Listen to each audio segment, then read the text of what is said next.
How's it going, everybody? As you can see here, I'm here with the 85 Toyota pickup, and as I'll show you, I got this beautiful coating of some 2K epoxy primer. I researched, and this seemed to be the way to go before I apply some seam sealer on all my weld seams here. It's definitely giving the floor here a really clean look, but now we're going to be applying seam sealer to all my welds and then giving it the final coat of paint before eventually carpet will go over once everything is wrapped up in here. Same thing on the outside, and on the bottom I have some finishing up to do before I do the same, which ultimately will end in a final coat of primer on the bottom and some nice rock guard. So now I'm gonna go ahead and apply this JB Weld seam sealer. So unpackaging the seam sealer here. I've never used this before. As you can tell, got this mixer tube attached, which is pretty neat. Cut that tip a little bigger.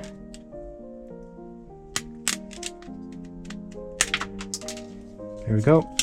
So with this seam, guess I only need one glove anyways.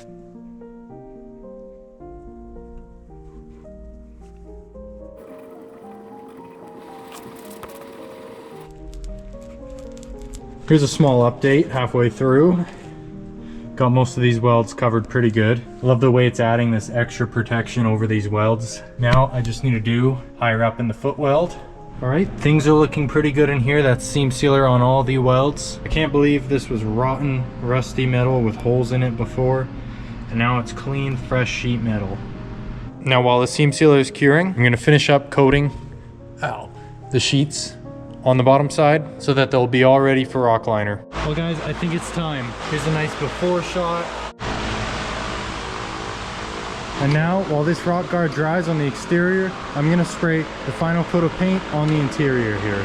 Okay everybody, this is the first final coat of paint on the interior that is dried. It's looking pretty well sealed up and solid. The bottom of these seat mounts were also very rusty, so I just ground them down. Most of the rust off. I'll pour 15, prime, and then paint them. And there you have it, looking a lot better.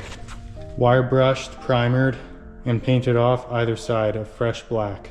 Well, there's no vitamin water in this bottle. I put the seat bolts that were very rusty in here with some pour 15. Now I'm gonna dump it out and see what they look like. They all look great and rust free, so that's what we wanted. Right on. Now if you watched the first video, you'd see when I unbolted this seat bolt, the threaded nut thingy here broke off. So what I'm gonna do right now is weld it back on. Well, it is now welded on there. Should be plenty strong like that. Along with the seat base, the seat bolts now have a fresh coat of paint on them, and I'll be ready to install the seat in the morning. All right, everybody, here it is. This is practically officially the end of the driver's side floor pan replacement. Got the seat bolted in with some nice looking bolts. Everything's looking clean and tidy. Super satisfying job here. One step closer to having this truck rust free.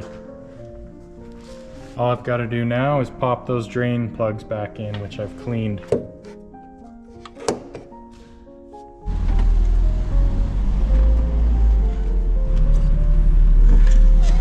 There we go, all parked up. New floors in.